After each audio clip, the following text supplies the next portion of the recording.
The sun hung low over the dusty main street of Dry Creek, casting long shadows across the weathered storefronts and saloons that lined the thoroughfare.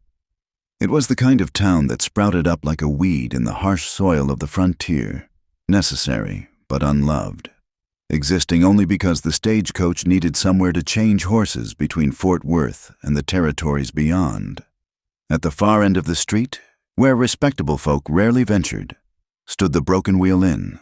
Its paint had long since peeled away, leaving bare wood exposed to the elements. The sign creaked on rusty hinges with each gust of wind, and the whole structure seemed to lean slightly, as if too tired to stand straight. Inside, a young woman scrubbed the floor on her hands and knees, her movements mechanical from endless repetition. They called her Mary, though whether that was her given name, none could say for certain. She'd arrived in Dry Creek 3 winters past, half dead from cold and hunger, with no memory of family or home. The innkeeper, Josiah Briggs, had taken her in, not from kindness, but because he saw free labor in her desperation. "Girl," Briggs's voice boomed from the kitchen, "them floors better shine like Sunday silver, or you'll be sleeping in the stable again." Mary didn't respond. She'd learned that silence served her better than words. Her hands, raw and cracked from lye soap, moved in steady circles across the warped floorboards. The other workers, a cook who drank more than she stirred and a barkeep who helped himself to the till, watched her with the disinterested pity reserved for beaten dogs. In Dry Creek, poverty was a sin worse than any commandment broken. Those without means were viewed as proof of God's disfavor, especially women without the protection of father or husband. Mary occupied the lowest rung of this harsh hierarchy, orphaned, penniless, and bound by a debt that grew larger each month despite her ceaseless toil. The saloon doors swung open, bringing with them the stench of whiskey and unwashed bodies. 4 men stumbled in, their spurs jangling against the floor Mary had just cleaned. She recognized them, cowboys from the Harlan Ranch, in town for their monthly debauch. "Well, look what we got here," slurred the largest, a man called Bull Hanson, his eyes, glassy from drink, fixed on Mary. The little dust mite, still crawling on her belly. The others laughed, a harsh sound that made Mary's shoulders tense.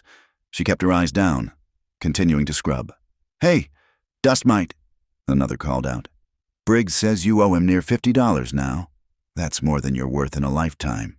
"Less than worthless," Bull added, stepping deliberately onto her clean floor with muddy boots.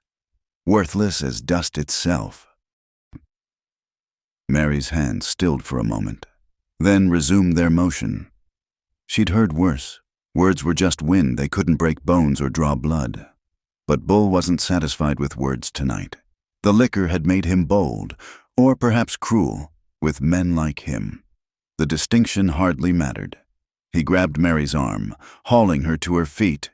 "I'm talking to you, girl. Didn't your mama teach you manners?" He shook her hard enough to rattle her teeth. "Oh, wait, that's right. You ain't got no mama. Ain't got nobody."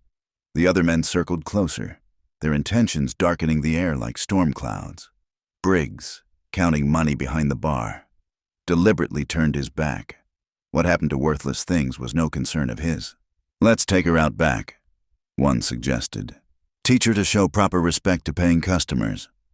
They dragged her through the rear door into the alley, where shadows swallowed the last of the dying light. Mary fought then, silent but fierce, her work-hardened hands clawing and striking.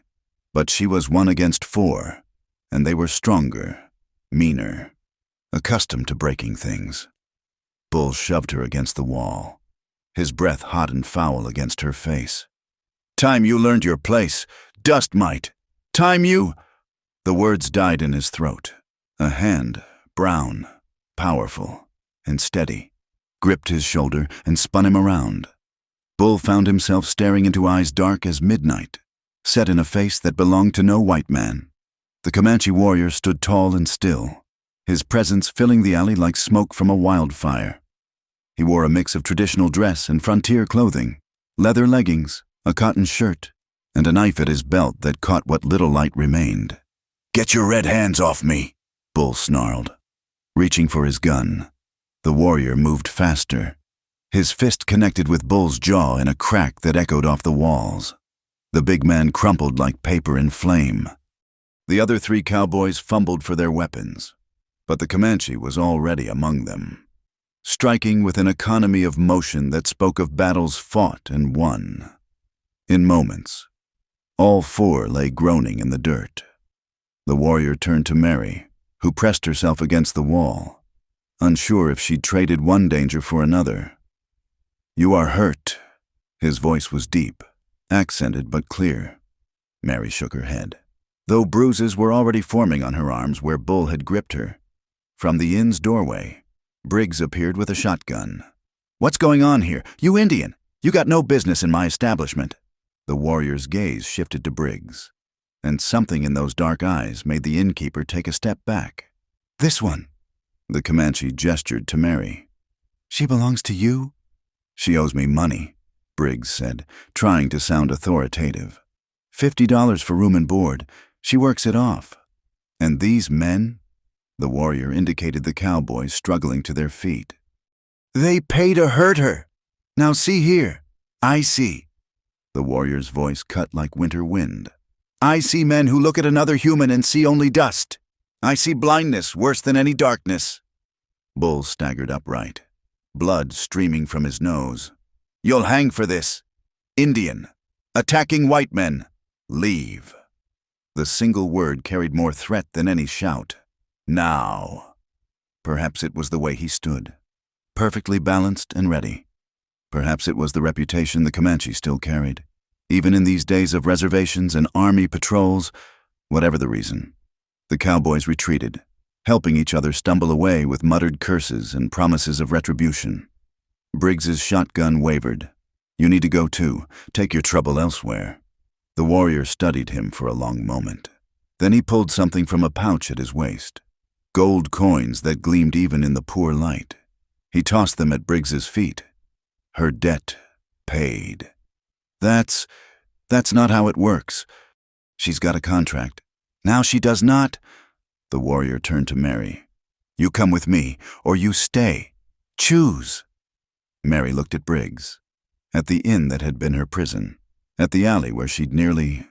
She looked at the warrior, this stranger who'd appeared like something from the old stories, when heroes still walked the earth. She stepped forward. Briggs raised his shotgun. "You can't just..." The warrior moved so fast Mary barely saw it. The gun was wrenched away, bent nearly in half, and tossed aside like kindling. Briggs stumbled backward, his face pale as bleached bone. "The woman chooses," the warrior said simply, "as all should choose."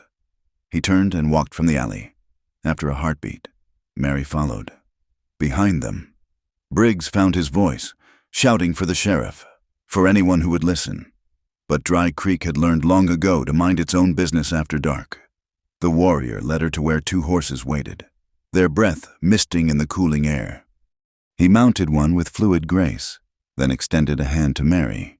"You fear me," he said. It wasn't a question. "No," Mary whispered, and found it was true. For the first time in 3 years, she felt no fear at all. She took his hand, calloused like hers, but from different work, and let him pull her up behind him. The horse shifted, adjusting to the double weight.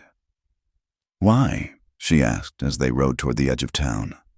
"Why help me?" He was quiet so long she thought he wouldn't answer. Then, "My people have a saying, the wind touches all equally, mountain and valley, strong tree and blade of grass, only men create worthlessness."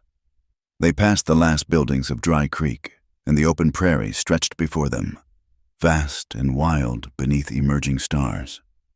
Mary realized she was leaving everything she'd known for 3 years, brutal as it was. It had been familiar. Now she rode into darkness with a man whose name she didn't even know. As if reading her thoughts, he spoke again. "I am called Taza Redhawk. You?" "Mary?" She hesitated. "Just Mary?" "No." He shook his head slightly. "That is what they called you. Who are you?" The question hung between them as the horses moved steadily away from Dry Creek. Mary found she had no answer. She'd been girl and dust mite and worthless for so long. She'd forgotten there might be anything else. I don't know, she admitted. Then we will find out.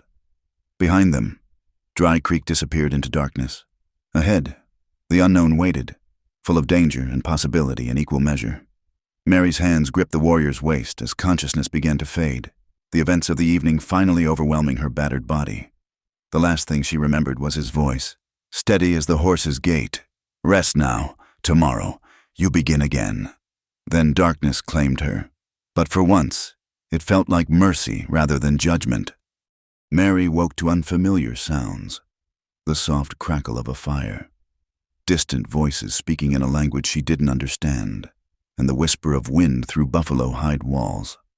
For a moment, panic seized her chest. Then memory returned, strong hands pulling her from danger, a warrior's calm voice, the rhythm of horses carrying her away from Dry Creek. She lay on a bed of soft furs, covered by a blanket that smelled of sage and smoke. The dwelling was circular, poles meeting at a point above her head, with paintings of horses and buffalo decorating the interior. Morning light filtered through the entrance flap, revealing a space both foreign and oddly welcoming. You wake. Mary turned to find a woman watching her, older, with silver threading through her black hair and eyes that missed nothing. She held a wooden bowl that steamed with something that smelled of herbs. Drink, the woman said in accented English. For the pain. Mary struggled to sit up, wincing as bruises made themselves known. She accepted the bowl with trembling hands. The liquid was bitter but warming. Where? Mary's voice came out as a croak. The camp of the Honey Eaters Band. The woman said, I am Sarah Two Rivers. My husband was white, like you. He taught me your words. Through the entrance, Mary could see the camp coming to life. Women tended fires, children ran between the teepees, and men worked with horses. It was a scene from another world, one she'd only heard about in fearful whispers back in town. Taza Redhawk brought you, Sarah continued. Said you needed healing. Is he? May I thank him? Sarah's expression was unreadable. He hunts. Men must eat, even when they play hero. Mary detected something in the woman's tone, not quite hostility, but certainly no warmth. She set down the empty bowl. I should go. I don't mean to impose. Go where? Sarah asked bluntly. Back to the town that threw you away, to wander the prairie until the coyotes find you. She shook her head. Taza brought you. That makes you his responsibility. And mine, it seems. The entrance flap moved aside, and Taza entered, having to duck his head beneath the low opening. In daylight, Mary could see him more clearly, perhaps 30 winters. With the weathered look of someone who lived beneath open skies, his eyes found hers immediately. You are better? Mary nodded, suddenly aware of her disheveled appearance, her torn and dirty dress. Thank you, for what you did. He moved closer, studying her face with an intensity that made her want to look away. But she held his gaze, some stubborn part of her refusing to show more weakness. Your face, he said finally. Bruised. Your hands. He gestured to where they lay in her lap, raw and reddened from years of harsh soap. These are working hands. Yes. Mary lifted her chin slightly. I'm not afraid of work. Something shifted in his expression. Approval, perhaps. He spoke to Sarah in their language, and she replied with what sounded like an argument. Finally. Sarah sighed and looked at Mary. He says you stay, says you learn our ways. If you choose, says... She paused, frowning. Says your hands will prove your worth, not their words. Mary felt tears threaten, the first in years. She'd learned not to cry in Dry Creek. Tears only invited more cruelty. But here, faced with unexpected kindness, her defenses crumbled. I have nothing to offer, she whispered. No money, no family name, no skills except scrubbing floors. Taza knelt beside her, bringing himself to her eye level. The eagle begins as fuzzy chick. The mighty oak starts as acorn. What you were is not what you must remain. Some of us don't welcome whites, Sarah warned. her honesty brutal but not unkind, especially women who might bring soldiers or trouble. "I bring nothing," Mary said firmly. "No one will come looking for me. No one has ever come looking for me." The simple truth of it hung in the air. Taza stood. Decision made. "Then you stay. Sarah, Two Rivers will teach you women's work. When you are stronger, you learn more." He left the teepee without another word. Sarah watched him go, then turned back to Mary with a sigh that seemed to come from her toes. "That man sees a bird with broken wing and must fix it." She shook her head. "Come, if you stay, you work. First, we burn that rag you wear. No woman in this camp dresses like a beaten dog." The next hours passed in a blur. Sarah provided a simple dress of soft deer hide and leggings. Showing Mary how to wear them properly, she introduced her to the necessities of camp life: where to get water, how to tend a fire without smoking out the teepee, the proper way to store food safe from animals. Not everyone was welcoming. Some women turned away when Mary approached, speaking in harsh whispers. Children stared with open curiosity until their mothers called them back. The men largely ignored her, which Sarah said was proper and expected. "You are neither maiden nor married woman," Sarah explained as they prepared the evening meal. "You exist between worlds. This makes people uncertain." Mary understood. She'd existed between worlds her whole life. It seemed never quite fitting anywhere. As the sun lowered, Taza returned with several other hunters, carrying fresh game. Mary watched from Sarah's teepee as they distributed the meat among the families, ensuring everyone received a share. It was different from Dry Creek, where those who had kept what they had, and those without, went hungry. "He watches you," Sarah noted, following Mary's gaze. "This is not always a good thing." That night, the band gathered around a central fire. Mary sat with Sarah at the edge of the circle, trying to make herself small. The firelight danced across faces both young and old, and someone began to tell a story in their language, gestures painting pictures Mary could almost understand. Taza appeared beside them, settling cross-legged on the ground with the fluid grace that marked all his movements. He handed Mary something, a piece of cooked meat wrapped in bread she didn't recognize. "Eat," he said simply. "Tomorrow, you learn."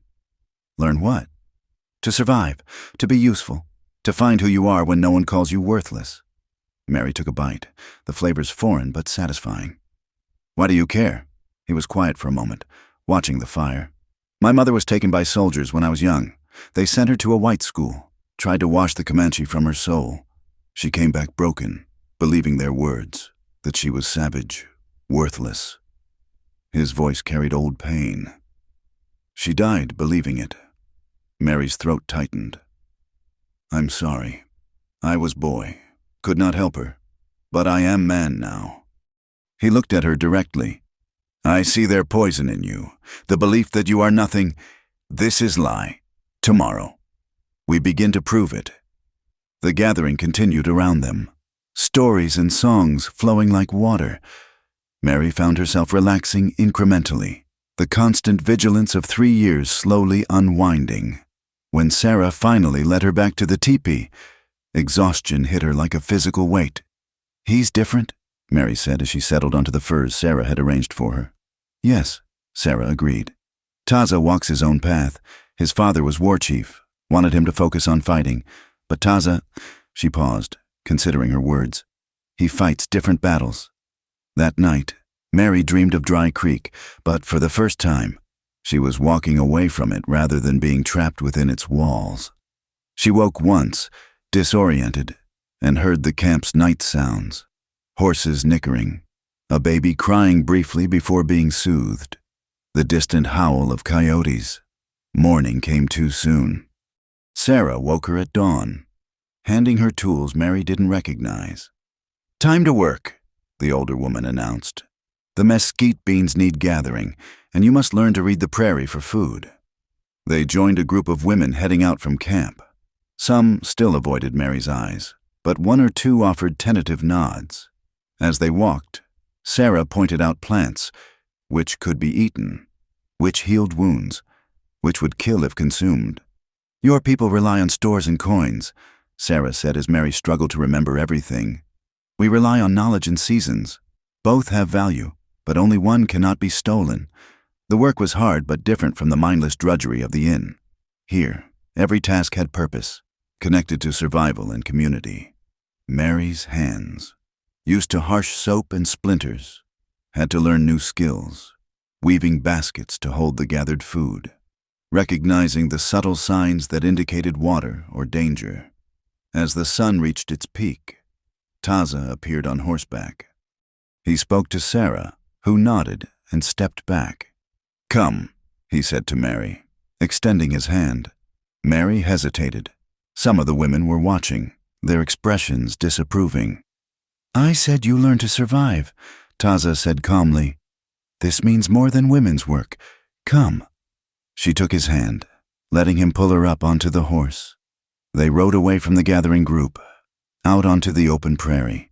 He stopped near a small creek, dismounting with easy grace. "First lesson," he said, kneeling by the water. "Reading sign. What do you see?"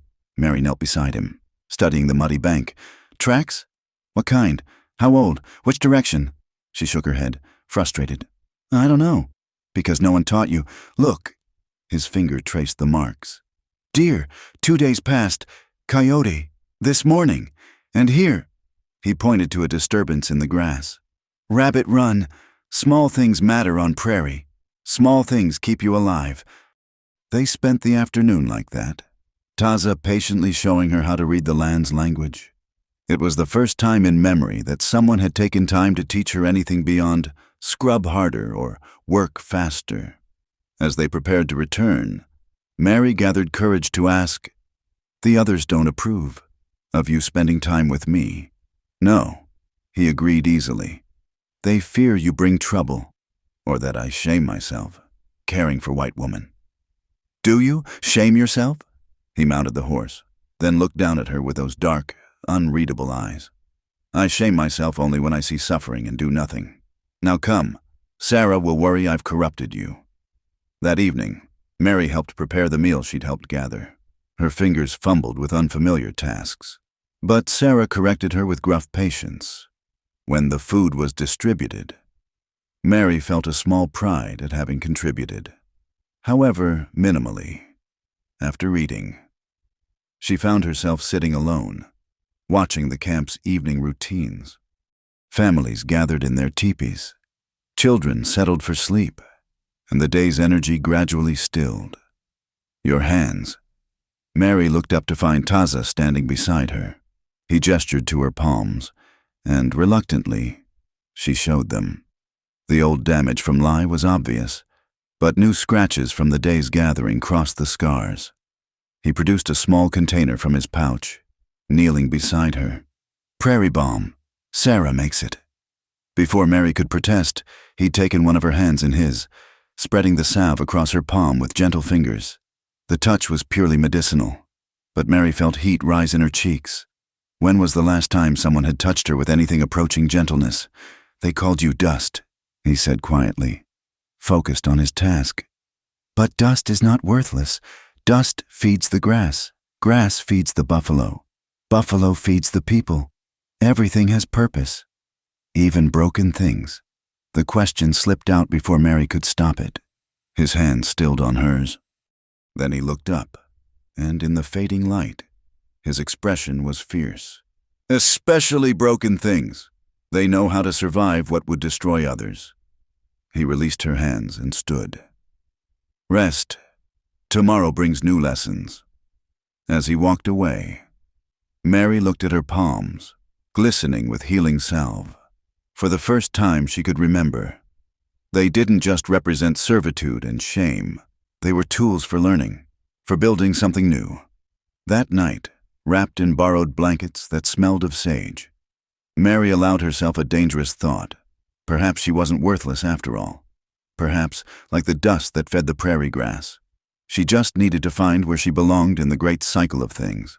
The coyotes howled in the distance, but for once, the sound didn't frighten her.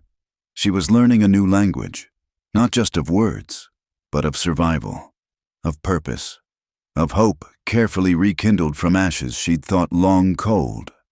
Tomorrow would bring new challenges. The women who scorned her wouldn't change overnight. The skills she needed would take months, maybe years to master. But tonight, with her hands still tingling from gentle touch and healing salve, Mary dared to believe in tomorrow. Winter came early that year, catching the prairie in its icy grip before the leaves had fully turned.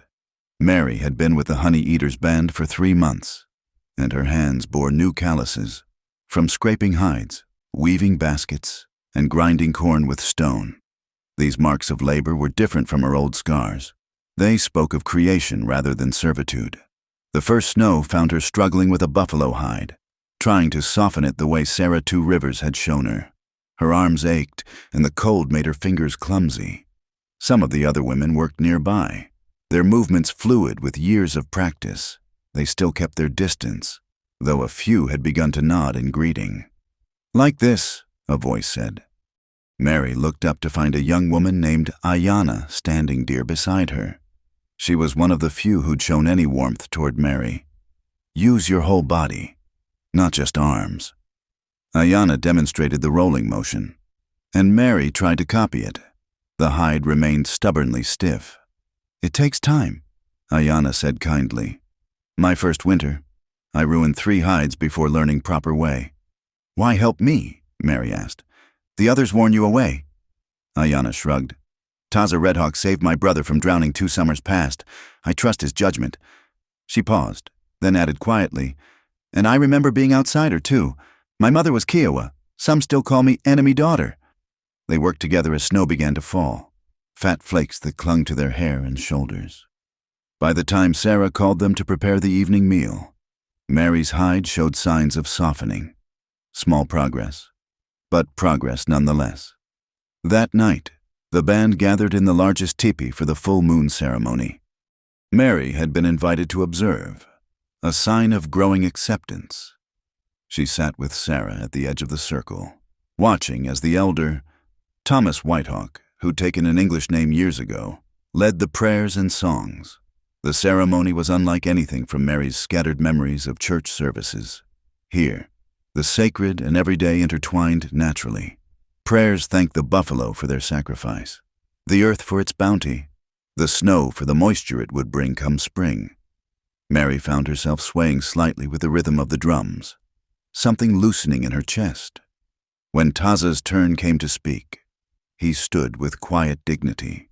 He spoke in Comanche, but Mary had learned enough to catch fragments, something about strength found in unexpected places, about the wisdom of welcoming those who came with genuine hearts. After the ceremony, as people dispersed to their teepees, Taza approached Mary. Snow had gathered on his dark hair, and his breath misted in the cold air. "Walk with me," he said. Sarah raised an eyebrow, but said nothing as Mary rose to follow him. They walked to the edge of camp, where the prairie stretched endlessly under the winter moon. The snow had stopped, leaving the world crystalline and hushed. "You understand more now," Taza observed. "The words, but also the meaning beneath." "Some," Mary admitted. "Ayanna has been teaching me." "Good, but there is something else you must learn." He turned to face her fully. "At next moon, there will be trading at Fort McKenna. Some from our band will go. You should come." Mary's stomach tightened. The thought of returning to any white settlement, even temporarily, filled her with dread. "I'm not ready. You will never be ready if you never try." His voice was gentle but firm. "You cannot hide here forever. Mary must face the world that hurt you, but with new strength. What if someone recognizes me? Then they see you are no longer dust to be swept aside. You are woman of the Honey Eaters band. You have people now." The word people made her throat tight with emotion. She'd had no people for so long. The concept still felt foreign. "Think on it," Taza said. "Now come, the wind grows teeth tonight." They returned to camp in companionable silence. At Sarah's teepee, Taza paused. The moonlight caught his profile as he looked down at Mary. "Your hands," he said suddenly. "Show me." Confused, Mary extended them. The old lie scars had faded somewhat under Sarah's balms, replaced by the healthier calluses of honest work. Taza took them gently, running his thumbs across her palms. "Good," he murmured. "Strong hands now. Capable hands." The touch lasted only a moment, but Mary felt its warmth long after he'd walked away. The next weeks passed in a blur of preparation for deepening winter. Mary learned to repair tears in the tipi covers, to identify which wood burned longest, to preserve meat with salt and smoke. Her Comanche vocabulary grew daily, though she still made mistakes that sent the children into giggles. One evening, a blizzard struck with sudden fury. The wind howled like a living thing, and snow drove horizontally across the camp. Mary was checking the horses with several others when the storm intensified. Visibility dropping to nothing. "Back to camp!" someone shouted, but the words were torn away by the wind. Mary turned, disoriented. Which direction was camp? The familiar landmarks had vanished in the white fury. She took a step, then another. Fighting against the wind, her companions had vanished, swallowed by the storm. Panic clawed at her throat. She'd survived Dry Creek only to die lost in a blizzard, barely a stone's throw from safety. The cold was already numbing her fingers, ice forming on her eyelashes. Then, through the howling wind, she heard it, drums. Someone in camp was beating a steady rhythm, a sound to guide the lost home. Mary fixed on it, struggling through drifts that reached her knees. The drumbeat became her heartbeat, her prayer, her lifeline. A figure loomed out of the white. Taza, a rope tied around his waist, the other end presumably anchored in camp. Without words, he pulled her against him, wrapping his buffalo robe around them both. Together, they followed the rope back through the blinding snow. They tumbled into Sarah's teepee, gasping and covered in ice. Sarah immediately began fussing, pushing hot tea into Mary's trembling hands, piling furs around her shoulders. "Foolish girl," she scolded, but her hands were gentle as she checked for frostbite. "The horses know to huddle together. They don't need checking in a blizzard." "I was worried." Mary's teeth chattered too hard to finish. "You were being white," Sarah said bluntly. "Thinking you must fix everything, control everything. Prairie teaches different lesson. Sometimes you survive by staying still." Taza had shed his frozen outer garments and now sat by the fire, watching Mary with an unreadable expression. "You followed the drum. Yes, good. You're learning to listen." The blizzard raged for 2 days. The camp drew in on itself, families sharing food and warmth. Mary found herself part of the communal effort, helping 10 children whose parents were stuck in other teepees, sharing her own meager supplies without being asked. On the second night, with the wind still howling outside, Thomas Whitehawk told stories to pass the time. His tales were of the old days, when the Comanche rode free across all the southern plains, when the buffalo were beyond counting. But he also spoke of adaptation, of survival, of finding new ways to be Comanche in a changing world. "The reed that bends survives the storm," he said, his ancient eyes finding Mary in the firelight. "The mighty oak that refuses to bend breaks. This is wisdom for all people, not just Comanche." When the storm finally passed, the world had transformed. Snow lay thick and pristine, sculpting new landscapes from familiar terrain. The band emerged slowly, checking on horses, digging out buried supplies, sharing news of who had weathered the storm well and who needed help. Mary worked alongside everyone else, no longer conscious of being different.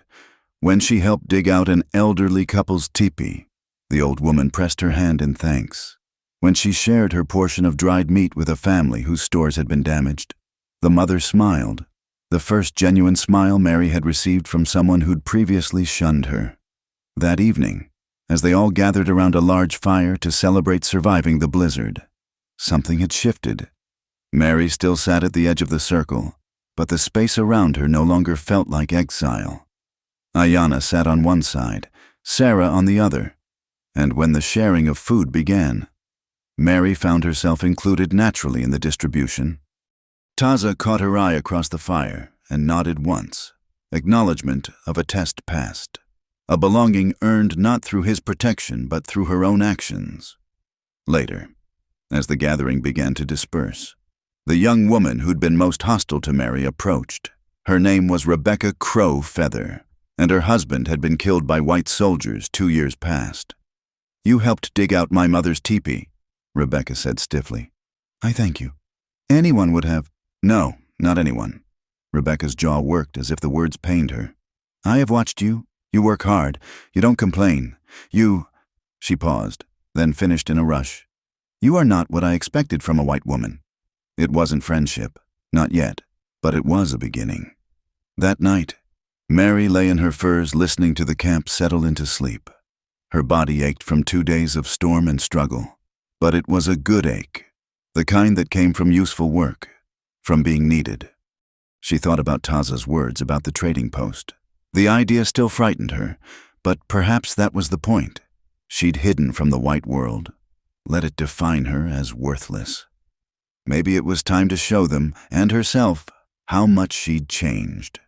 Through the smoke hole at the top of the teepee, stars glittered in the clear post-storm sky. Mary flexed her hands under the furs, feeling the strength in them. Tomorrow, she would tell Taza yes, she would go to the trading post. She would walk among white people again, but not as their servant or their dust. She would walk as Mary of the Honey Eaters Band, with capable hands and people who valued her. The thought terrified and thrilled her in equal measure, as sleep finally claimed her. She dreamed not of Dry Creek but of spring, of prairie grass green and endless, of working beside her adopted people, of Taza's rare smile when she mastered a new skill. She dreamed of belonging, and for the first time in her life, the dream felt possible. The winter moon rose over the sleeping camp, painting everything in silver and shadow. In Sarah Two Rivers' teepee, a young woman who'd once been called worthless as dust slept peacefully, her work-worn hands relaxed in rest. Outside, the prairie stretched endlessly under its blanket of snow, holding both harsh beauty and quiet promise. Come morning, there would be water to haul and fires to tend, hides to work and meals to prepare. But there would also be purpose, community, and the gradual warming of hearts once frozen by suspicion and loss, like the prairie itself. Healing came slowly but surely to those patient enough to endure the seasons of change. The trading post at Fort McKenna sprawled like a scar across the prairie, its log walls and muddy streets a stark contrast to the clean lines of the Comanche camp. Mary sat rigid on the wagon seat, her hands clenched in her lap. She wore her best dress, soft doeskin decorated with beadwork that Ayanna had helped her create. Still, she felt exposed, vulnerable. "Breathe," Taza said quietly from beside her. He handled the team of horses with easy competence, but his eyes kept returning to her face. "You are not the same woman who left that world." Behind them, 2 other wagons carried trade goods, beautifully worked hides, beadwork, and dried meat. Sarah. 2 Rivers rode in one, along with Rebecca Crow Feather and several men from the band. It was a small party, cautious but necessary. The winter had been hard, and they needed supplies. As they approached the fort's gates, Mary saw the familiar signs of frontier civilization: drunk men stumbling between buildings, women in faded calico watching from doorways with tired eyes, the smell of waste and whiskey heavy in the air. Her stomach churned. "I can't," she whispered suddenly. "Taza, His hand covered hers, warm and steady. "Yes, you can. Look at me." When she met his eyes, he continued, "You are Mary of the Honey Eaters. You have survived winter storms and earned your place. These people have no power over you now." A crowd had gathered to watch their arrival. Indians always drew attention, not all of it friendly. Mary heard the whispers starting as they climbed down from the wagon. That's a white woman with them, living with savages. Shameful. Probably stolen. Should tell the soldiers. Mary's spine straightened. Let them whisper. She had work to do. They set up their trading blankets in the designated area, carefully displaying their goods. Mary focused on arranging the beadwork, her hands steady despite the stares. She'd learned enough Comanche to understand the negotiations, watching as Taza and the others bargained shrewdly with the fort's trader. a German man named Muller, who seemed more interested in profit than prejudice. "Fine work," Muller said, examining a beaded shirt. "Your women are skilled." His eyes found Mary. "All your women, it seems."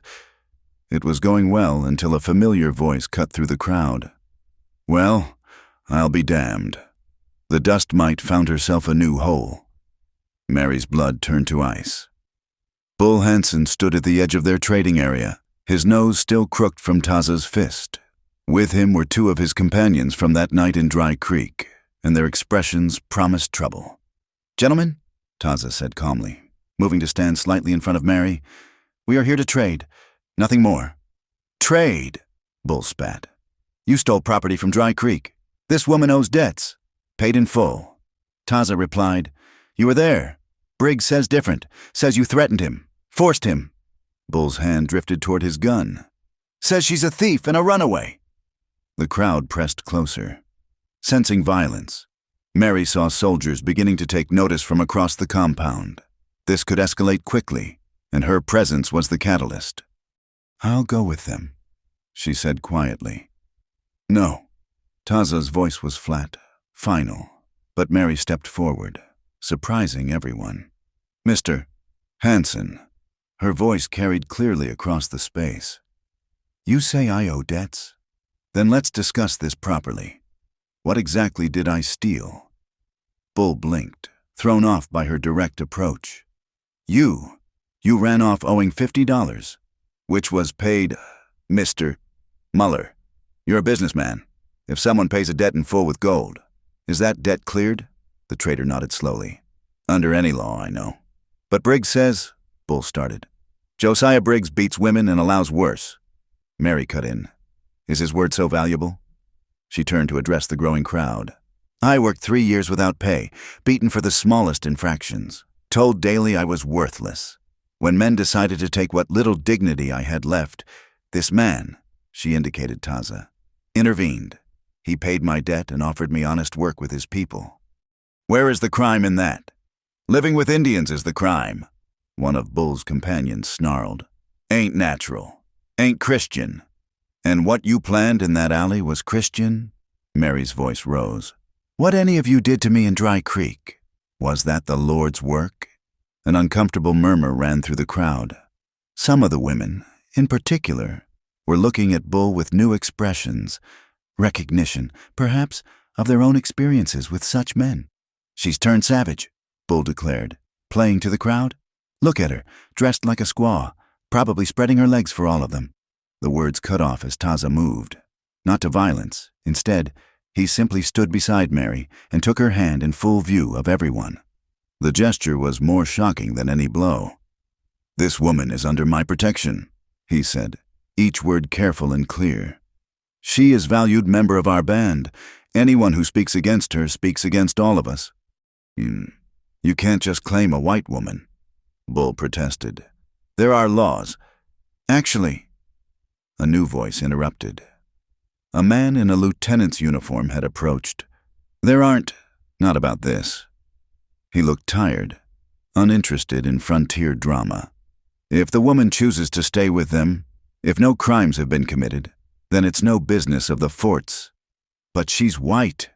Bull's voice cracked with frustration. The lieutenant shrugged. "So was Jim Bridger's wife, and Kit Carson's.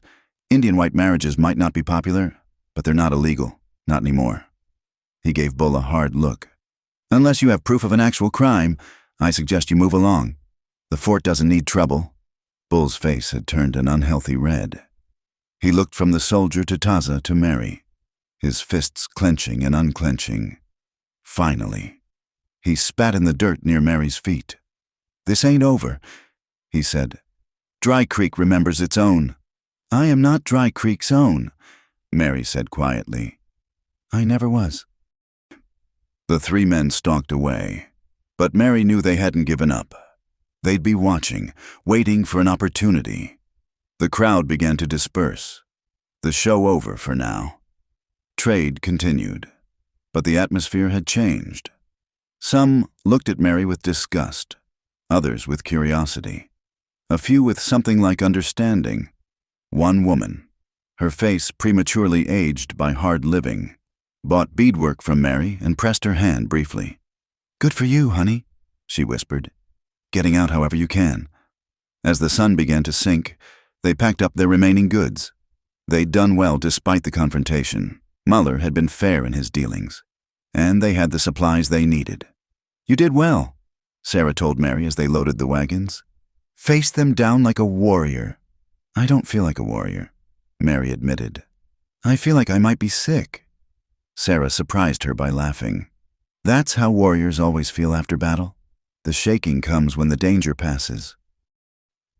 As they prepared to leave, Taza drew Mary aside. They stood in the shadow of the wagon, momentarily private. "You didn't need me," he said. "You stood on your own." "I needed you there," Mary corrected. "But yes, I stood." She paused, then added, "When you took my hand." "Too much." His expression showed rare uncertainty. Mary thought of the shocked faces, the assumptions made. Then she thought of his fingers warm around hers, the public claim of connection. "No," she said, "not too much." Something shifted in his eyes. He reached up, his fingers barely grazing her cheek. "Mary, Taza, we need to go." Thomas Whitehawk's voice broke the moment. "Want to make distance before dark." They returned to the wagons, but something had changed between them. An acknowledgement, perhaps, a possibility, admitted. The journey back to camp was quiet, each lost in thought. As they created distance from Fort McKenna, Mary felt herself breathing easier. But she knew Bull's threats weren't empty. Dry Creek might be behind her, but its shadows were long. That night, they camped halfway between the fort and home. Mary helped prepare the evening meal, working smoothly alongside Sarah and Rebecca. The easy cooperation was still new enough to marvel at. After eating, Taza asked her to walk with him. They moved away from the fire, toward a small rise that overlooked the prairie. The stars were emerging, brilliant in the clear sky. "What troubles you?" he asked. "You've been quiet." "They'll come," Mary said. "Bull and the others. I've brought danger to your people."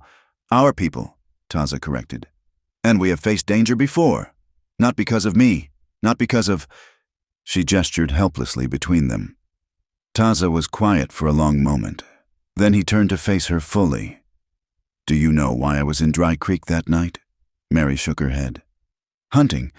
Not for game, for my sister's daughter.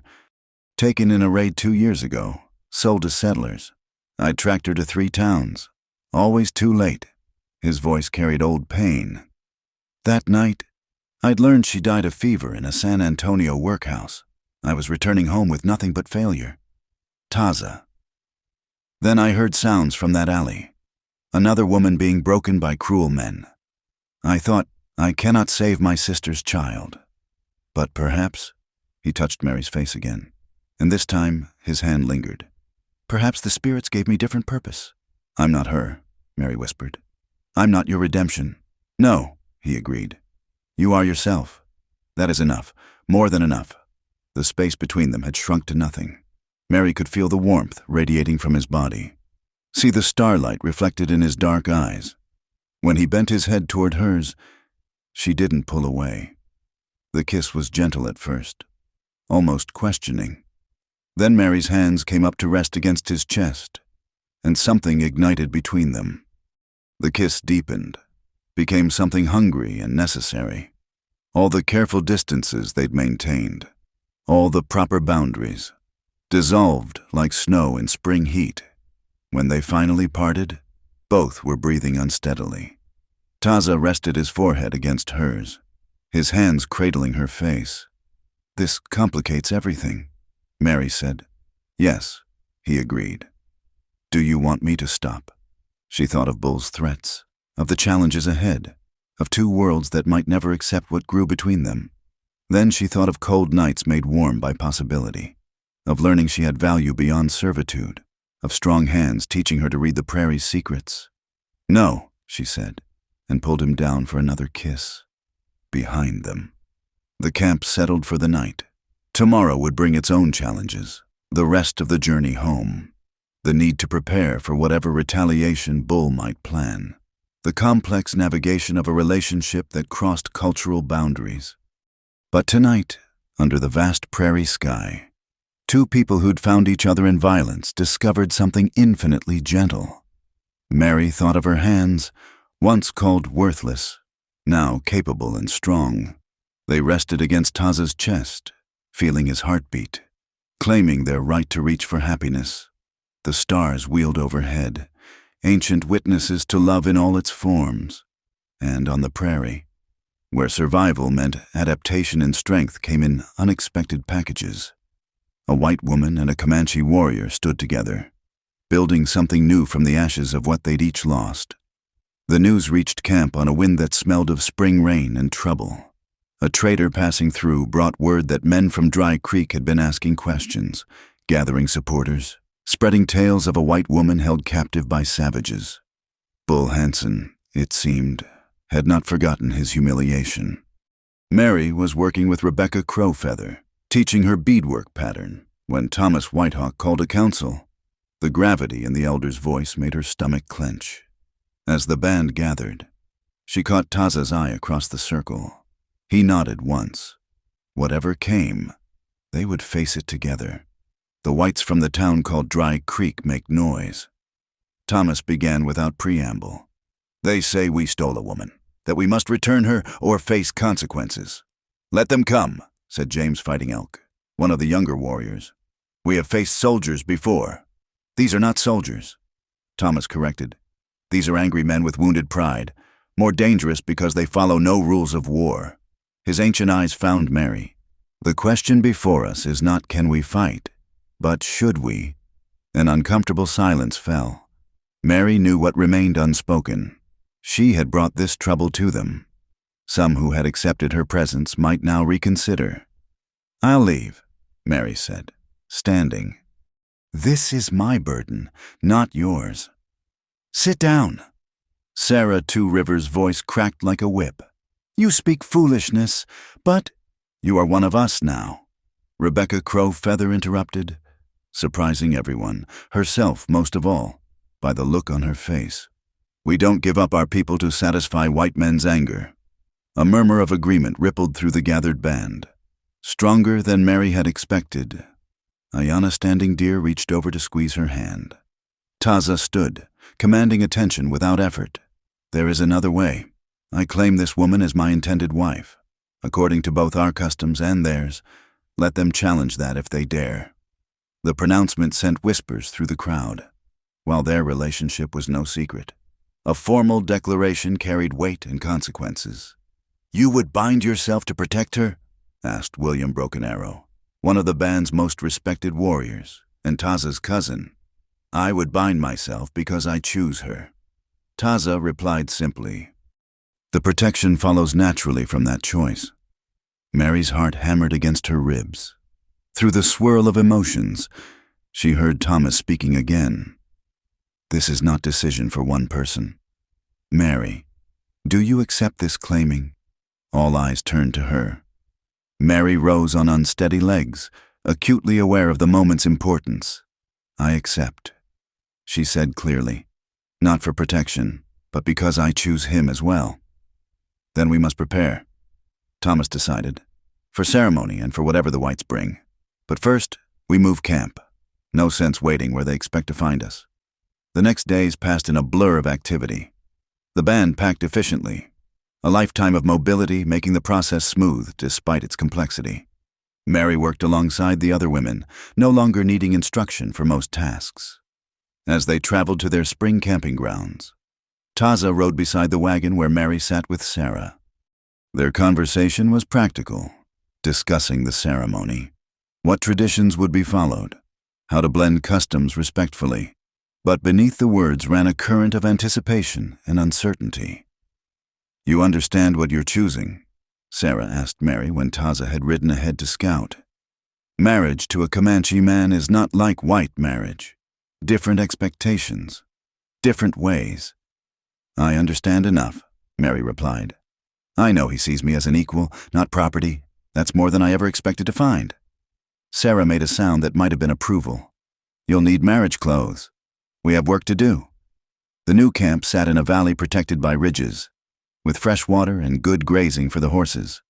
As tippies went up and life resumed its rhythms, Mary found herself center of gentle conspiracy among the women. Even those who'd been coolest toward her contributed to her marriage preparations. A strand of beads here, fine quill work there. "Every woman should go to her husband properly adorned," Rebecca said, offering a pair of beautifully beaded moccasins. "Even stubborn white women who argue with their betters."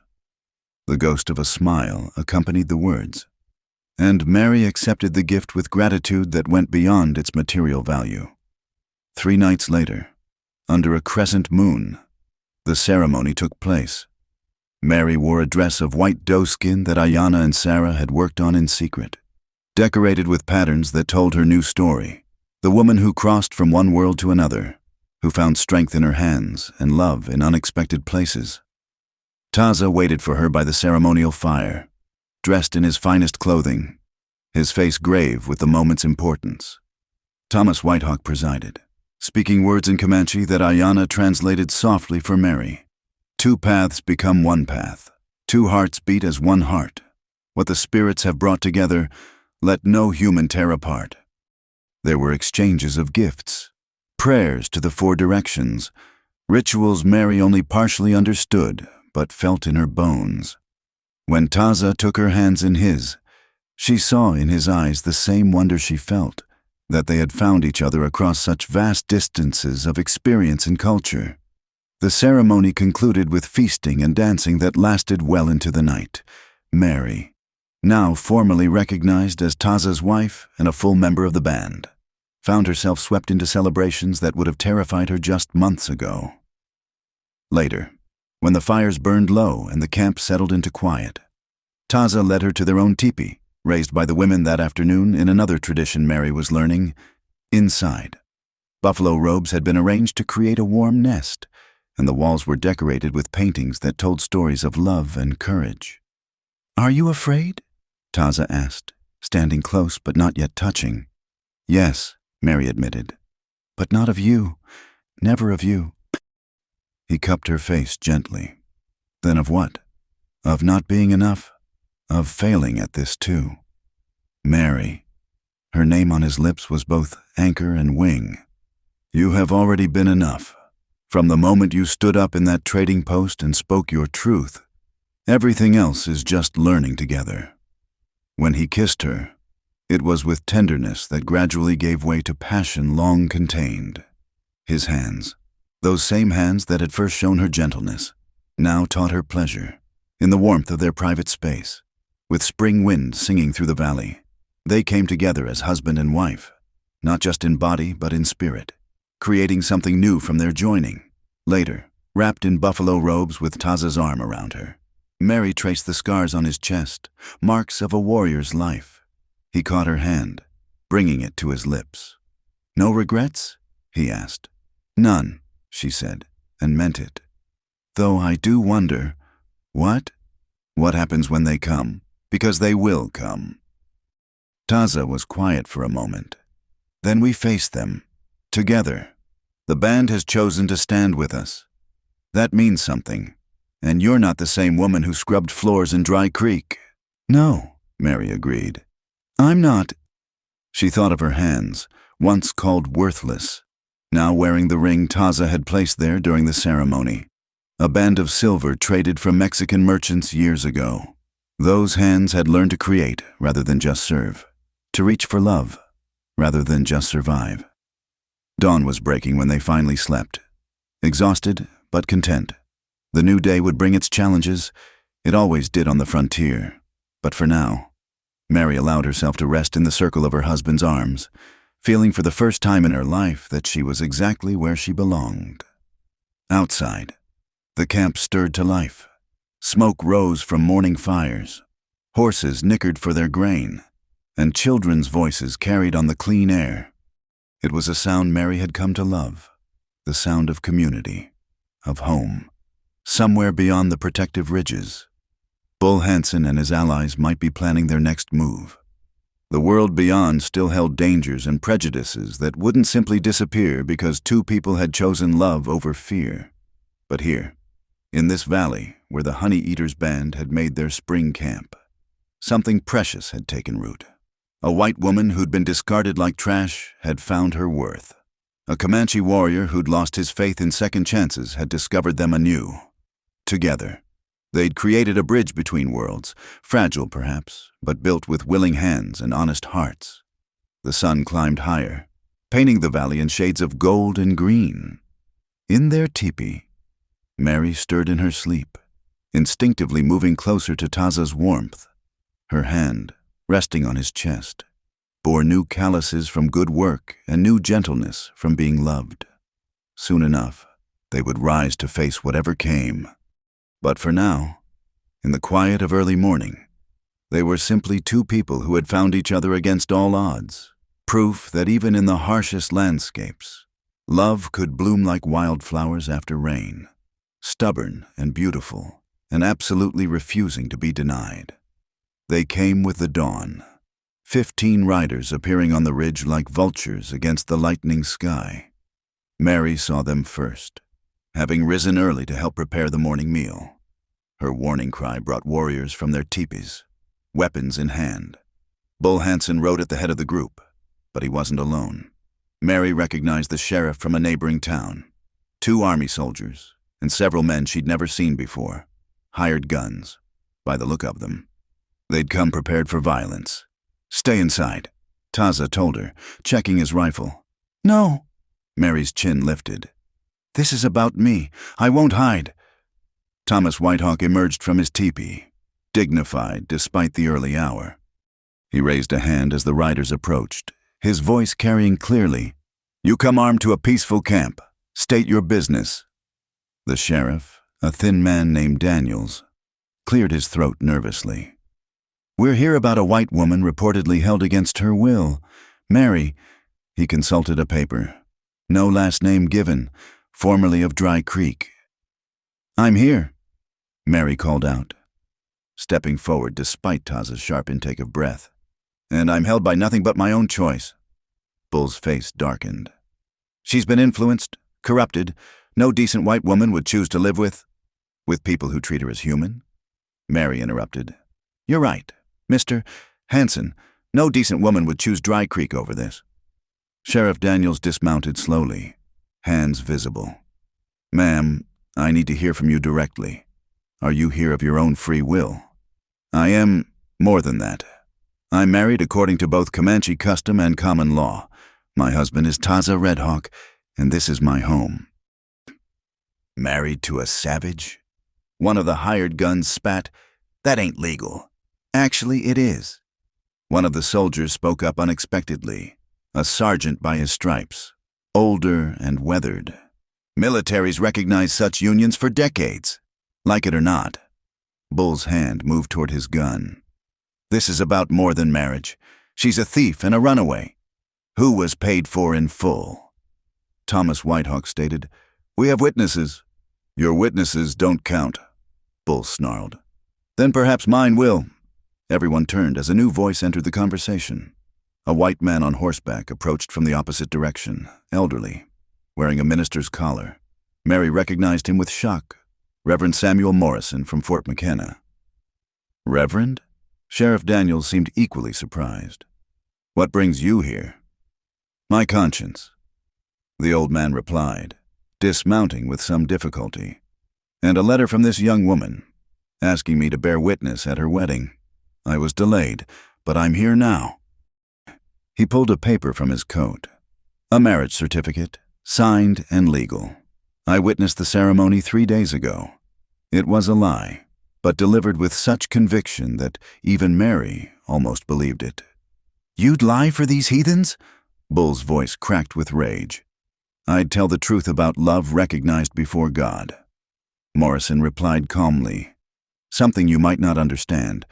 Mr. Hansen, given your reputation in certain establishments..." The implied threat was clear. Several of the hired guns shifted uncomfortably, suddenly less certain about their cause. Sheriff Daniels looked between the paper and Mary. "Ma'am, I have to ask once more. Do you wish to leave with us? No, Mary said firmly. I wish to live in peace with my husband and my people. Your people? Bull exploded. These ain't your people. You're white. And what did being white ever bring me? Mary stepped closer, her voice rising.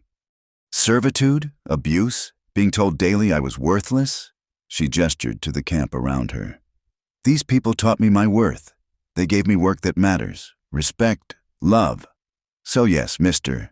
Hanson, these are my people. For a moment, violence trembled on the edge of erupting. Hands hovered near weapons.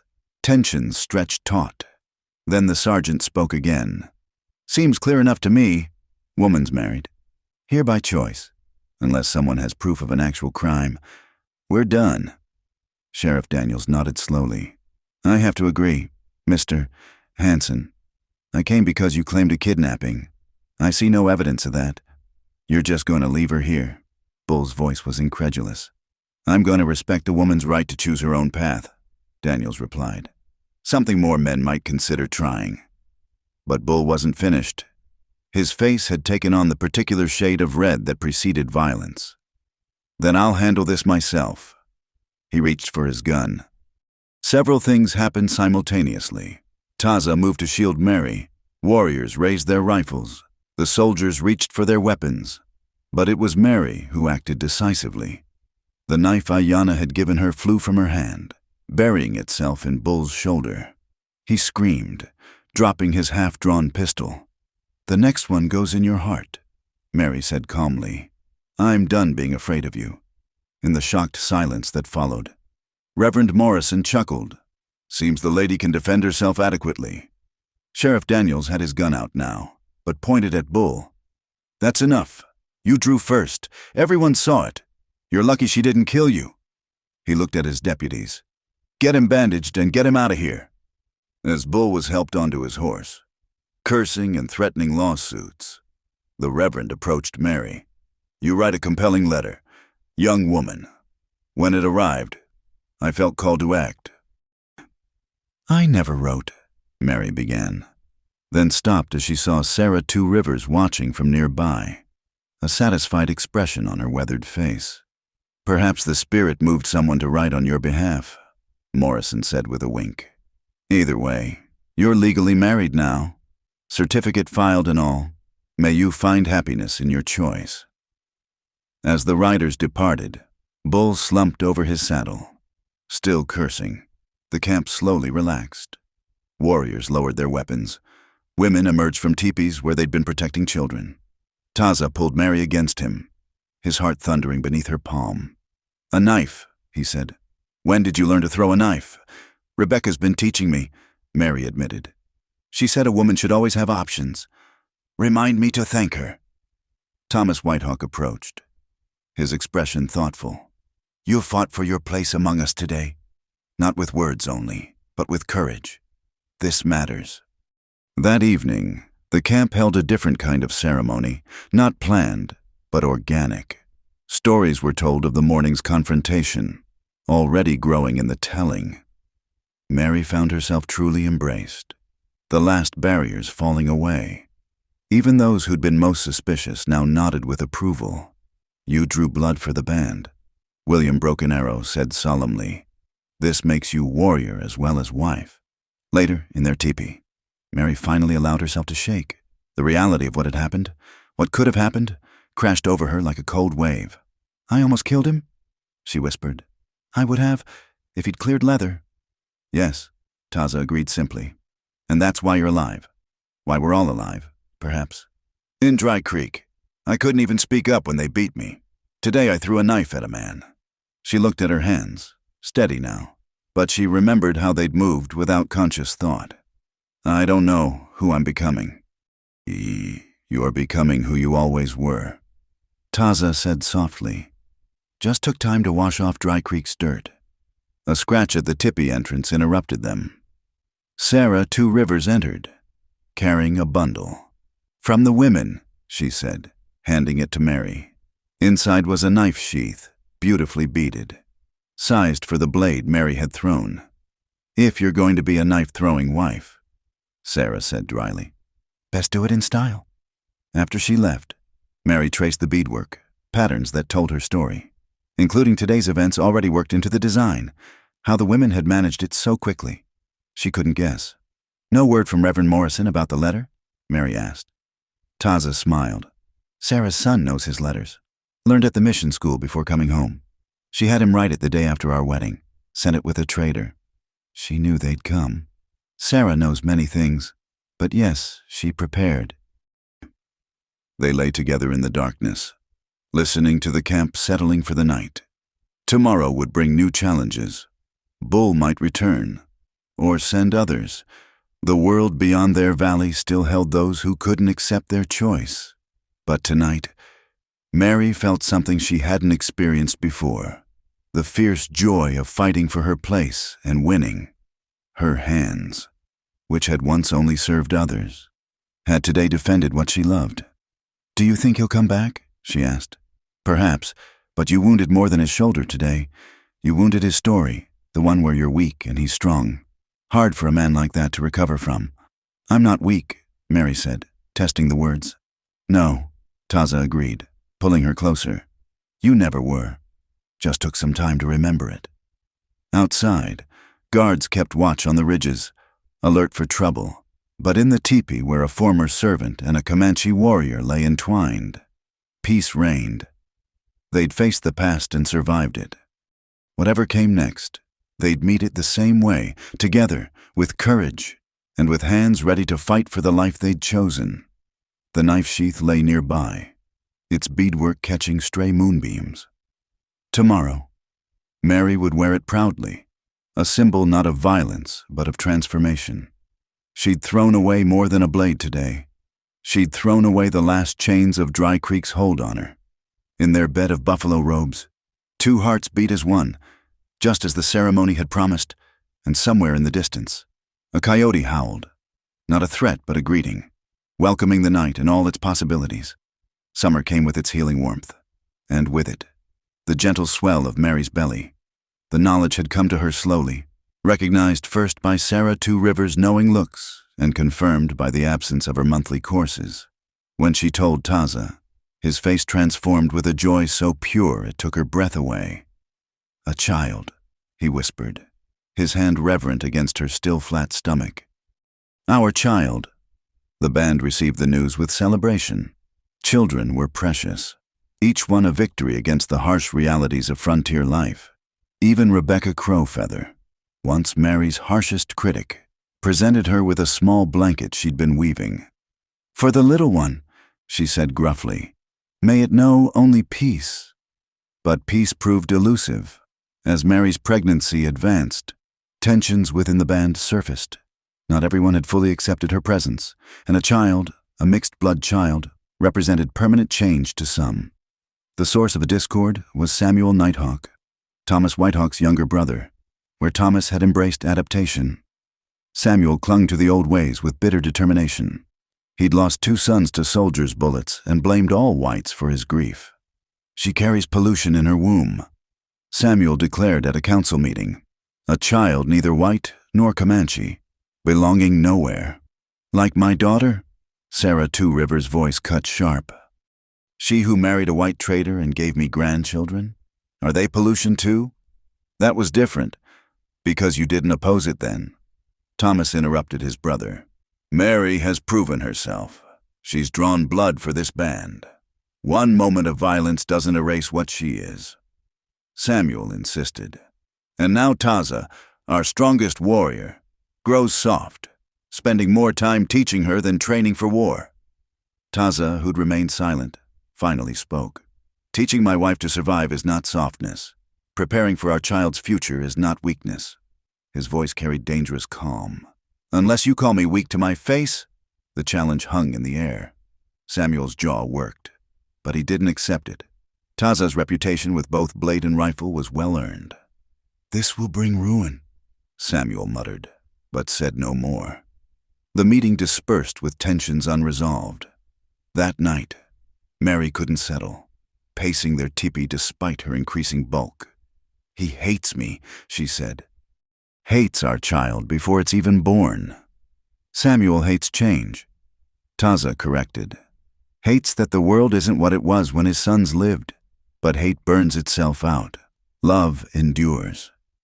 Still, Mary noticed the way Samuel's supporters began to cluster together, speaking in low voices that stopped when she approached. The easy unity the band had shown against Bull Hanson fractured along old fault lines. Then came the night that changed everything. Mary woke to the smell of smoke, not the comfortable scent of banked fires, but the acrid stench of burning hide. Taza was already moving.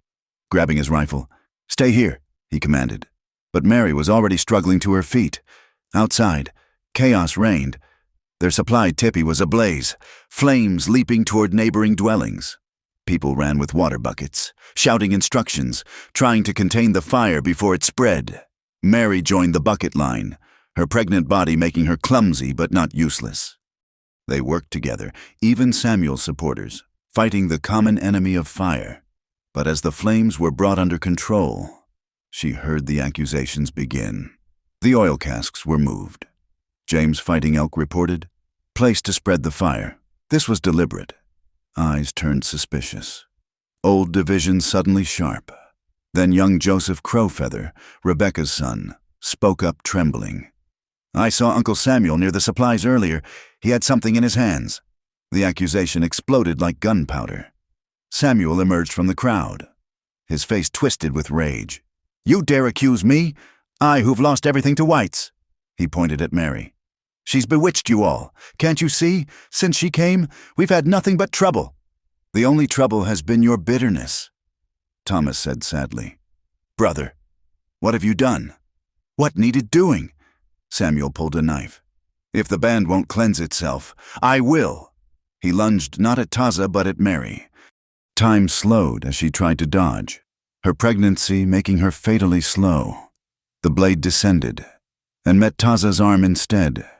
As he threw himself between them, blood spurted as the knife found flesh, and both men went down in a tangle of limbs. Mary screamed, dropping beside them as others pulled Samuel away. Taza's arm bore a deep gash, blood flowing freely. "Just my arm," he gasped. "The child! You're safe?" "We're safe," Mary assured him, pressing her shawl against the wound. "Sarah, we need—" But Sarah was already there with her healing supplies. As she worked, the camp erupted in arguments. Samuel's supporters faced off against those who'd witnessed his attack, voices rising toward violence. "Enough!" Thomas Whitehawk's voice cracked like thunder. The elder stood in the firelight, looking every one of his 70 winters. "This ends now." He turned to his brother, held by 2 warriors. "Samuel Nighthawk, you have broken our most sacred law. You've shed family blood in anger, attacked a pregnant woman of our band. By rights, your life is forfeit." "I regret nothing." Samuel spat. "Better to die Comanche than live corrupted. Then you'll have neither." Thomas decided, "You're banished. You and any who choose your path of hatred over our survival. Leave now, in darkness, as befits those who bring darkness among us." The judgment was swift and final. Samuel and 3 others, all who'd lost family to white violence and couldn't move past it, gathered their belongings and rode into the night. The band watched in silence, a family torn apart. As Sarah finished binding Taza's arm, Mary felt witness leak down her legs. The shock and exertion had been too much. "The baby," she whispered. "Something's wrong." What followed was a night of fear and pain. The child was coming too early, driven by trauma and stress. Sarah and the midwives worked over Mary while Taza, despite his wounded arm, refused to leave her side. "Too soon," Sarah muttered. 2 moons too soon. Mary labored through the night and into the dawn, her body fighting to deliver what it had been forced to release. The pain was beyond anything she'd experienced, but worse was the fear that her child would pay the price for the hatred directed at her. "Push," Sarah commanded. "Your baby fights to live. Fight with it." And Mary did, drawing on strength she'd built through seasons of hard work and harder choices. Taza's good hand gripped hers, his voice steady in her ear, telling her she was strong, brave, worthy, all the things Dry Creek had tried to beat out of her.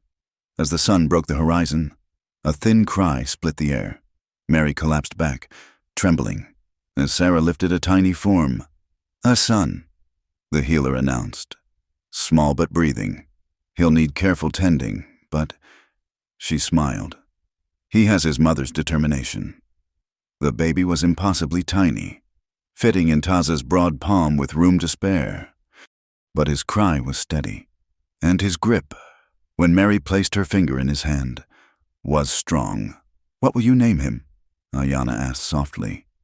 She'd stayed through the night, helping where she could. Mary looked at Taza, seeing her own thoughts reflected in his eyes.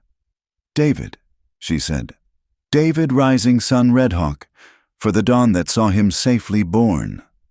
The band's response to the early birth was immediate and supportive. Whatever division Samuel had sown withered in the face of new life.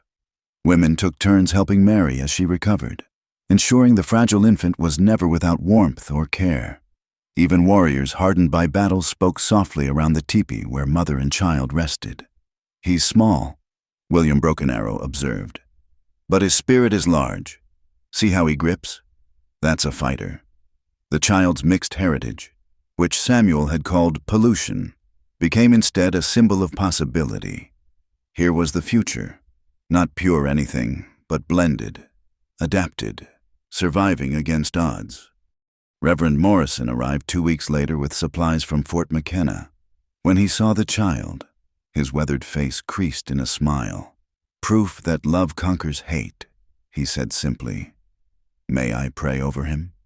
The blessing was given in both English and Latin, with Thomas Whitehawk adding Comanche prayers. David slept through it all, peaceful in his mother's arms. As Mary grew stronger and David thrived despite his early arrival, life in the band found new equilibrium. Samuel's departure had been painful but necessary, like cutting away diseased flesh to save the body. Those who remained were united not by blood alone, but by choice, the choice to face the future together. One evening, as Mary sat outside their teepee nursing David while Taza worked on new arrows despite his healing arm, Rebecca approached with something wrapped in hide. "I was wrong about you," Rebecca said without preamble. "My grief made me blind, but you've shown courage I didn't expect from—" She paused, then finished. "From anyone. This is for your son." Inside the wrapping was a cradle board, beautifully crafted and decorated with symbols of protection and strength. "My husband made it for our son who died," Rebecca explained. "It's been waiting for a child worthy of it. Your David, he's worthy." Mary's eyes filled with tears. "Rebecca, I can't—" "You can and will. Let something good come from old sorrow." As Rebecca walked away, Taza moved to sit beside his wife and son.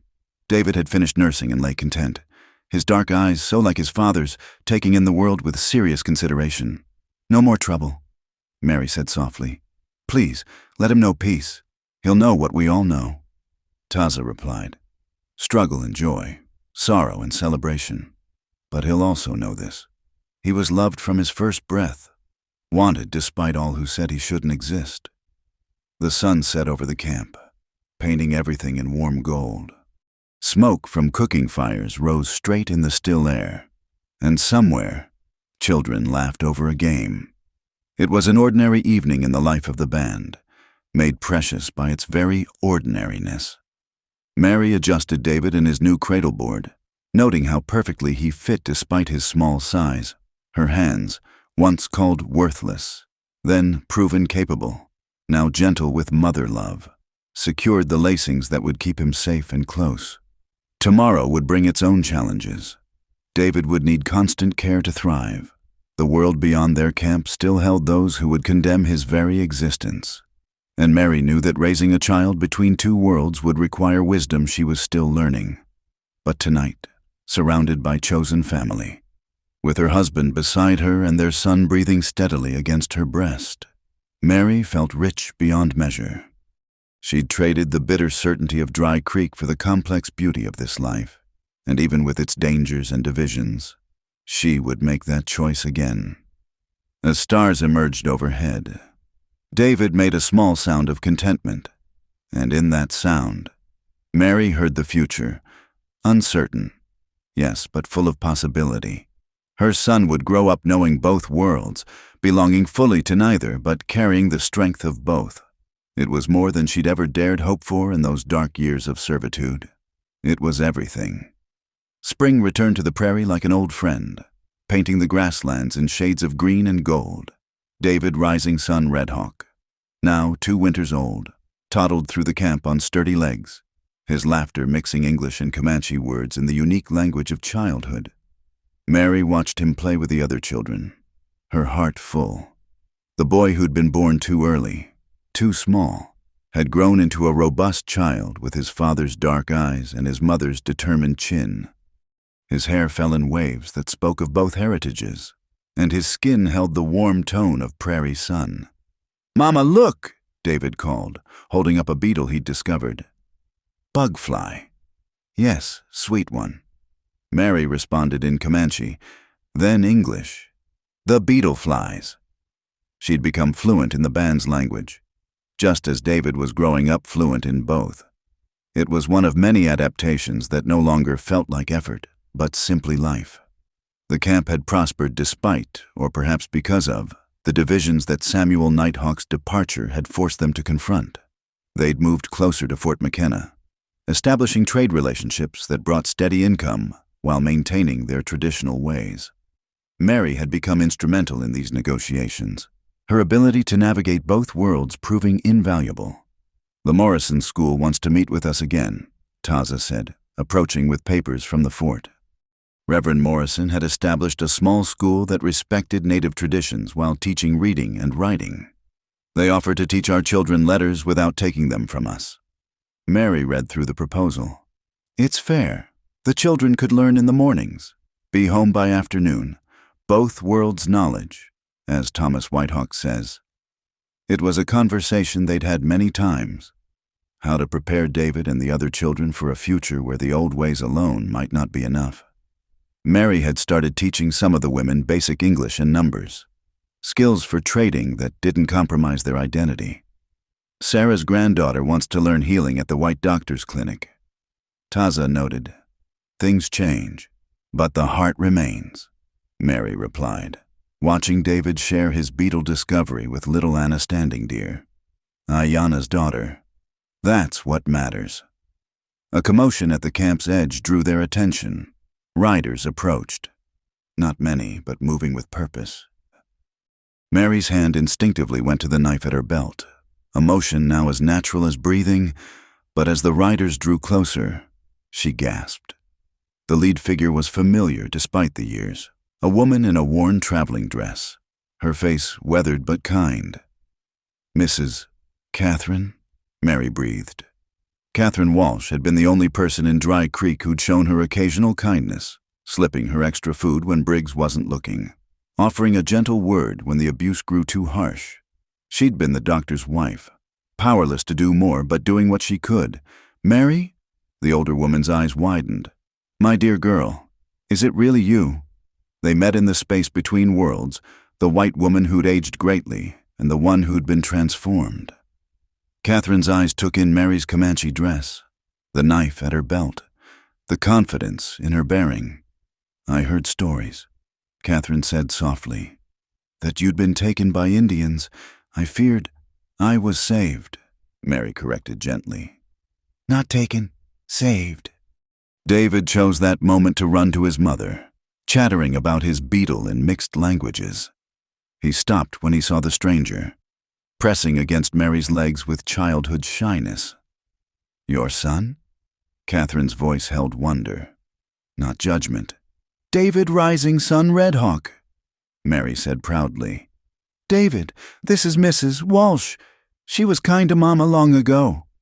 The boy peeked out, offering a tentative smile that Catherine returned. "Why have you come?" Mary asked, though not unkindly. Catherine's face crumpled. "My husband died last winter. Dry Creek. It's dying too. The railroad bypassed us, and people are leaving. I remembered you, wondered, hoped." She straightened. "I came to see if the stories were true, if you'd really found a better life." "Would you like to see?" Mary offered, surprising herself. Stay for the evening meal. What followed was an evening of revelation. Catherine saw the camp not as a collection of primitive dwellings, but as a functioning community. She watched Mary work alongside the other women, saw Taza's obvious devotion to his family, witnessed the respect Mary commanded. "You've become someone remarkable," Catherine said as they sat by the fire after dinner. "I see it in how they look at you, how you carry yourself. I became who I always was." Mary replied, "Just took finding people who could see it." Catherine was quiet for a moment. "I'm ashamed I didn't do more. In Dry Creek, I saw how they treated you. You did what you could," Mary said firmly. "A kind word in darkness matters more than you know." As the evening deepened, Catherine made a request that surprised everyone. Might I stay? Not forever, but for a time. I have healing skills. And I'd like to learn your ways, too. I have nothing waiting for me elsewhere." The request required council discussion, but Mary advocated for her. She showed me kindness when it cost her to do so. That matters. Thomas Whitehawk, now even more aged but still sharp, nodded slowly. "We've learned that good hearts come in many forms. She may stay and prove herself, as all must." So Catherine Walsh became an unexpected addition to the band, her medical knowledge combining with Sarah Two Rivers' traditional healing to create something new and powerful. She adapted with surprising grace, and her presence seemed to close some circle Mary hadn't known needed closing. One day, as Mary taught a group of young girls, both Comanche and mixed blood like David, how to bead, a new arrival caused stir. A young white woman, heavily pregnant and clearly desperate, had found her way to their camp. "Please," she gasped. "I heard they said there's a white woman here who helps." Mary rose immediately, recognizing the look of someone fleeing violence. The girl, she couldn't have been more than 17, bore bruises that told their own story. "What's your name?" Mary asked gently. "Elizabeth." "Elizabeth Harper. My husband. She broke down crying. "You're safe now," Mary said firmly, supporting the girl. "Sarah, Catherine, we need help here." As the healers tended to Elizabeth, her story emerged in fragments. An arranged marriage to a cruel man, escalating violence, a desperate flight when she learned of her pregnancy. She'd heard whispers of a white woman living freely with the Comanche, protected and respected. "They said you were a captive," Elizabeth said wonderingly. "But you're not, are you?" "No," Mary said. "I'm home." Elizabeth stayed, her baby born healthy with the combined care of Sarah and Catherine attending. Mary found herself in the unexpected position of mentor, helping another lost woman find her strength. "Your hands," Elizabeth said one day, watching Mary work. "They're so capable. Mine only know how to be idle or afraid." Mary looked at her own hands, scarred but strong, gentle with her son but capable of violence if needed, creative and productive. "They learned," she said. "Yours will too." The camp had evolved into something unique, still Comanche at heart but expanded, inclusive of those who came with genuine need and willing spirits. David grew up in this blended world, as comfortable with traditional songs as with the letters Catherine taught him, equally proud of both parts of his heritage. One evening, as the band gathered for Thomas Whitehawk's 81st birthday celebration, Mary found herself reflecting on the journey, from the terrified, beaten-down servant in Dry Creek to this wife, mother, teacher, bridge between worlds. Taza found her on the edge of the celebration, watching their son play with the other children. "Regrets?" he asked, though his tone suggested he knew the answer. "Gratitude," Mary corrected, "for that night in the alley, for your courage in seeing worth where others saw dust. You were never dust." Taza said, "You were a seed waiting for good soil."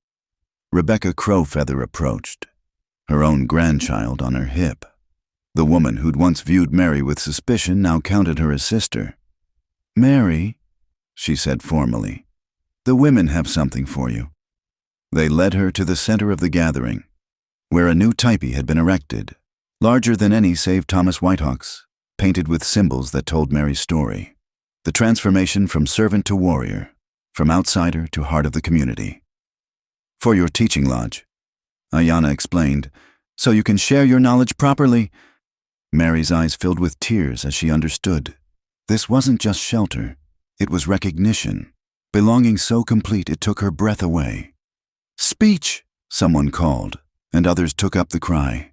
Mary stood before her people, for they were hers now, as she was theirs, and found her voice. They called me worthless as dust, she began, her voice carrying clearly. Said I was nothing, would always be nothing, but dust feeds the prairie, and the prairie feeds the buffalo, and the buffalo feed the people. Nothing is worthless. It just needs to find where it belongs. She looked at the faces around her, Comanche by birth and choice, white women who'd found sanctuary, children of mixed blood who would grow up knowing they were wanted and valued. My hands were empty when I came here, Mary continued. Now they're full, of work, of purpose, of love. This is what you gave me. This is what we give each other. The celebration continued late into the night, singing, dancing, storytelling that wove their shared history into something larger than its parts. David fell asleep in his father's arms, peaceful and secure in his place in the world. As the fires burned low and the camp settled into quiet, Mary stood outside her new teaching lodge. The paintings on its sides seemed to glow in the moonlight, images of transformation, of courage, of hands that had learned their worth. From dust to this, she murmured, and felt Taza's arms wrap around her from behind. The journey continues, he said. David will have his own path, his own challenges. But he'll never doubt his worth, Mary said fiercely. Never believe he's nothing. No, Taza agreed. He'll know what his mother taught all of us, that worth isn't given by others. It's claimed by our own hands, our own choices, our own courage to become. Above them, the stars wheeled in their ancient patterns, looking down on a camp where the impossible had become everyday reality, where a woman once called worthless had become invaluable, where love had bridged worlds and created something new. In her teaching lodge tomorrow, Mary would share knowledge with eager students. She would help other lost souls find their strength. She would continue building this bridge between worlds that her son and others like him would need. But tonight, she simply stood in the embrace of her husband, looking out over the home she'd helped create, feeling the weight and wonder of a life transformed. Her hands, resting on Taza's arms, were still and peaceful, their work never done, but their worth never again in question. The prairie wind whispered through the camp, carrying the scent of sage and possibility. And Mary smiled, knowing that sometimes the greatest journey isn't across miles, but across the distance between who the world says you are and who you choose to become. She'd traveled that distance with willing hands and an open heart. And in the end, that had made all the difference. Thank you for listening to this story of transformation and resilience in the Old West. If you enjoyed Mary's journey from despair to triumph, please share where you're listening from. I love connecting with campfire friends from around the world. Don't forget to subscribe to Wild West Campfire for more tales of courage, love, and redemption on the frontier. What did you think of Mary's transformation? Share your thoughts in the comments below.